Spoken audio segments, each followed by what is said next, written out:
Salut à toi qui veut reprendre le contrôle de ta vie, ici c'est Zenrena et dans cette vidéo je voulais te parler d'un truc qu'on peut vivre dans l'enfance ou que tu as déjà entendu parce qu'on en a déjà parlé dans les films et tout le monde a eu peut avoir eu cette peur-là, ou en tout cas quelqu'un dans notre entourage qui l'a eu. C'est les enfants qui ont peur qu'il y ait des monstres en dessous du lit.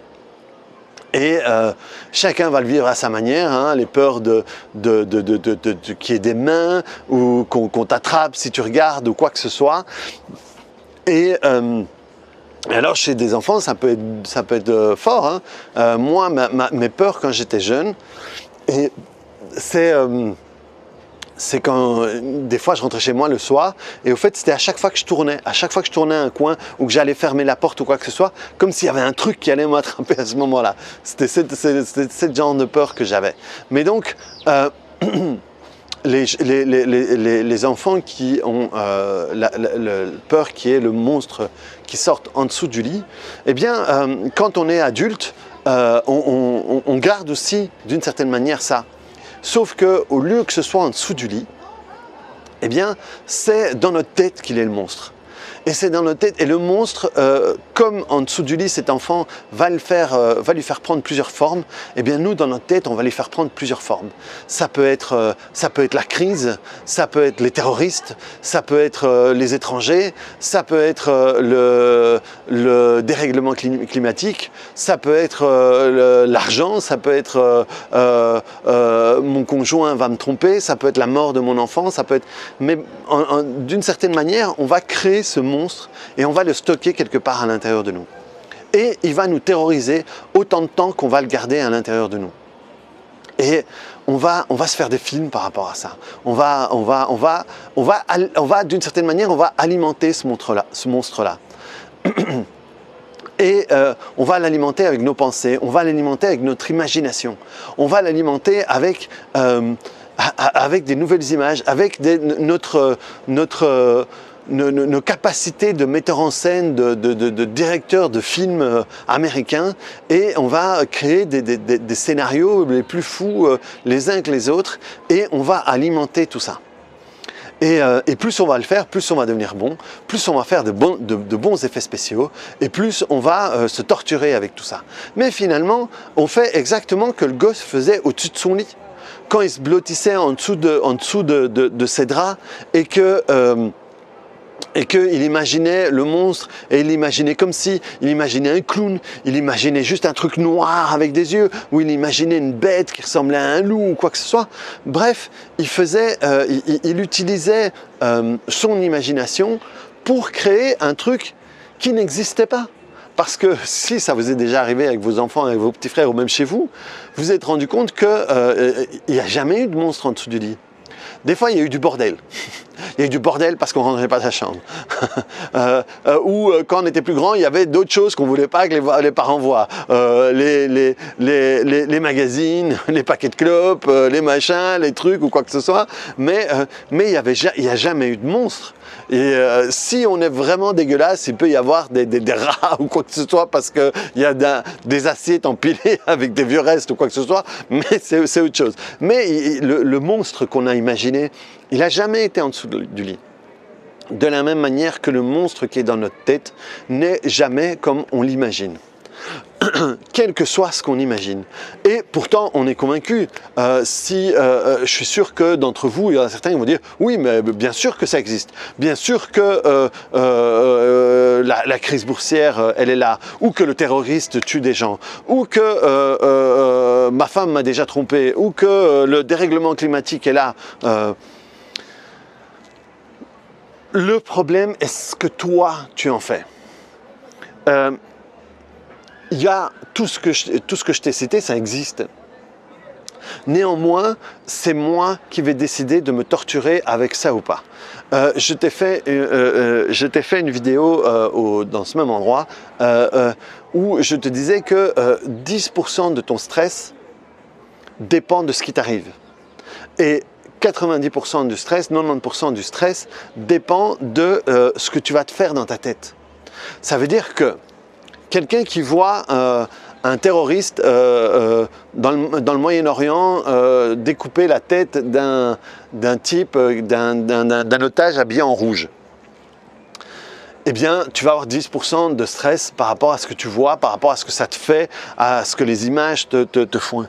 Le reste du stress, c'est ce que tu imagines. C'est ce que tu imagines parce que dans ces images-là, enfin moi en tout cas les images que j'ai vues, en tout cas j'ai jamais été chercher d'autres, mais on peut voir le début où l'otage a la tête et ensuite où le gars monte la tête.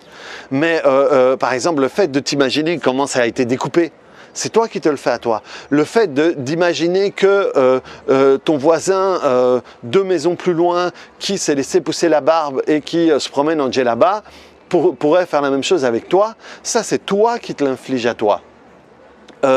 Voilà, moi je vis en Belgique et il y a eu des attentats terroristes et il y a des gens qui ont eu leur vie, qui ont été transformés par ça, parce qu'ils ont eu des membres de leur famille dans l'attentat, mais il y a d'autres personnes qui ont leur vie transformée alors qu'ils ne connaissaient rien, qui n'étaient pas proches, qui n'étaient pas près de l'aéroport ou quoi que ce soit, mais qui ont décidé que leur vie allait être transformée par rapport à tout ça. Et il y avait le père, alors je ne sais plus c'était parce que c'était proche, je ne sais plus c'était lors des attentats en France ou des attentats en Belgique, il me semble que c'était le père d'une fille ou qui a dit vous n'aurez pas ma haine. Et il a décidé que ce qui était arrivé à son enfant n'allait pas changer sa manière de voir les choses, n'allait pas transformer sa manière de voir le monde et de voir la vie. Et ça, c'est la preuve que toi, tu as la capacité de faire ce que tu veux de tout ça. De la même manière, le dérèglement climatique, machin et tout, moi, je le vois chez moi, tu vois un peu où j'habite, si tu vois mes autres vidéos, le paysage derrière moi, pas celui-ci, mais chez moi. Et en 6 ans, j'ai vu des trucs. Je ne suis absolument, mais je t'assure absolument pas en train de dire que ça n'existe pas. Mais ce que je te dis, c'est que mon stress à moi, le fait de transformer ça en un monstre qui va me déranger plusieurs fois par jour et qui va peut-être altérer ma vie avec mon fils, ma vie avec ma femme, ma vie professionnelle, ça, c'est moi qui le ferai. Et le fait de m'infliger ça dans ma vie ne va pas changer le dérèglement climatique. C'est pas parce que je vais me stresser, c'est pas parce que je vais me faire un ulcère, c'est pas parce que je vais tomber en dépression parce que j'ai ce monstre à l'intérieur de moi que le dérèglement climatique va arrêter. Parce que on n'est pas du temps où si on sacrifie 5 vierges, eh bien le dieu Ra du soleil ou le dieu, je sais pas moi, le dieu Inca de je sais pas quoi, va changer les choses. Ça marche pas comme ça. Et donc, ce monstre que toi, tu gardes à l'intérieur de toi, c'est toi qui vas décider à quel point tu vas te faire du mal avec ce monstre-là. De la même manière qu'un enfant, d'une certaine manière, il décide qu'il va se torturer, et pas consciemment, mais X temps avec ça. Que de ses 3 à ses 5 ans, il s'est torturé, mais quand il avait 6 ans, il était grand et maintenant, des monstres en dessous du lit, il n'y en a plus. Parce qu'il sait, parce qu'il a mis ses ballons, parce qu'il a mis je sais pas quoi, et donc s'il a mis ça, il ne peut pas avoir de monstre. Et donc, il dort tranquille. Ou parce qu'un jour, son papa lui a dit « Allez, viens, on va aller à 2 regarder pour que tu vois qu'il n'y ait pas de monstre. » Et il se rend compte qu'il n'a pas de monstre. Ils ont fait ça 3 fois et il n'y a jamais eu de monstre. Donc, s'il n'y a pas eu de monstre, il n'y en aura pas. Et donc, c'est le moment où toi, tu décides d'arrêter de te torturer avec ce monstre-là. Et nous, le monstre, on en a tous et ils sont dans nos têtes. Et s'ils sont dans nos têtes, c'est génial parce qu'ils sont dans nos têtes, on peut en faire quelque chose. On peut transformer ça vers quelque chose qui ne va plus nous torturer de la même manière. Donc, c'est important que toi, ici, tu prennes le temps de voir quels sont les monstres que tu as à l'intérieur de toi. Quels sont les monstres que tu utilises pour te torturer. Et qu'est-ce que tu pourrais faire pour arrêter de te torturer par rapport à ça? Qu'est-ce que tu pourrais faire pour récupérer ton calme, ta tranquillité, ta vie, quoi. Récupérer le contrôle de ta vie, parce que c'est, d'une certaine manière, c'est le contrôle de ta vie que tu donnes à ce monstre-là. Donc, voilà. Fais un peu l'état des lieux, vois et décide, ok, ah ouais, je me rends compte que ça, ouais. Je me rends compte que le terrorisme, je me rends compte que l'immigration, je me rends compte que la crise boursière, je me rends compte que je sais pas quels sont les trucs qui peuvent t'atteindre. Je sais pas, si tu veux en France, Macron, la retraite, le machin et tout. Voilà, je me rends compte que ça prend de la place, ok. Qu'est-ce que tu peux faire pour remettre ça à sa place? et laisser toi décider de ta vie. Parce que plus tu décides de ta vie, moins ces choses-là, quel que soit l'extrême à quel elles peuvent arriver dans la réalité, auront l'impact sur toi. Parce que toi, tu auras fait ta vie par rapport à toi et donc tu seras plus à même de réagir à quoi que ce soit, même des choses auxquelles tu n'as pas réagi. Je ne sais pas moi, si tu es quelqu'un d'extrêmement peureux et que, au fait, à chaque fois que tu as peur, tu perds le contrôle de ton truc. Tu sais, je sais pas moi, il y a des gens quand ils ont des phobies, tout d'un coup, quand ils voient leur déclencheur, ils perdent le contrôle de tout. Et c'est dans ces moments-là qu'ils font des bêtises. Il y a des moments, il y a des gens qui font des bêtises sur la route à cause des phobies, qui se mettent en danger, que leur réaction les met en danger. Et donc, quand tu peux reprendre ton contrôle par rapport à tout ça, tu peux, à un moment, quand ça arrive, pouvoir garder le calme et réfléchir avec la tête froide. Et à ce moment-là, quand tu réfléchis avec la tête froide, tu peux prendre les meilleures décisions. Tu sais, ici au Pérou, la nuit dernière, il y a eu un tremblement de terre.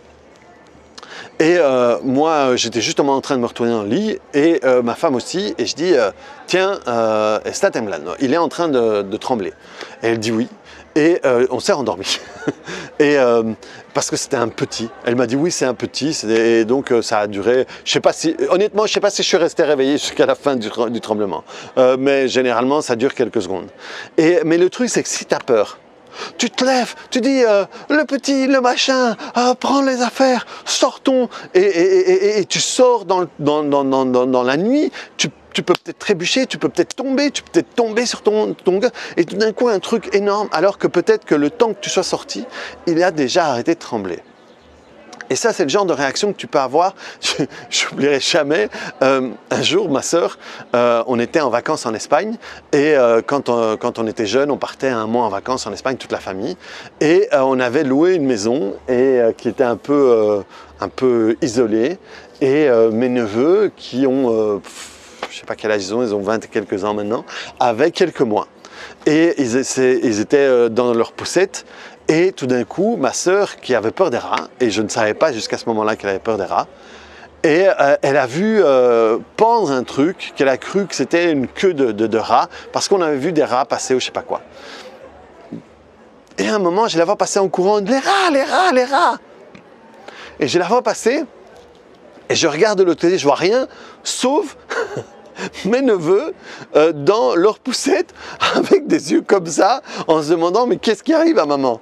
Et je dis mais putain, et je dis le nom de ma soeur, je dis prends-moi les petits avec toi. Et donc moi j'ai été chercher les petits pour les faire rigoler, pour qu'ils ne soient pas impactés par ça. Et, mais voilà, c'est dans ces moments-là, tu perds tout sens logique. Et c'est dans ces moments-là que tu prends des actions qui peuvent être dangereuses pour toi.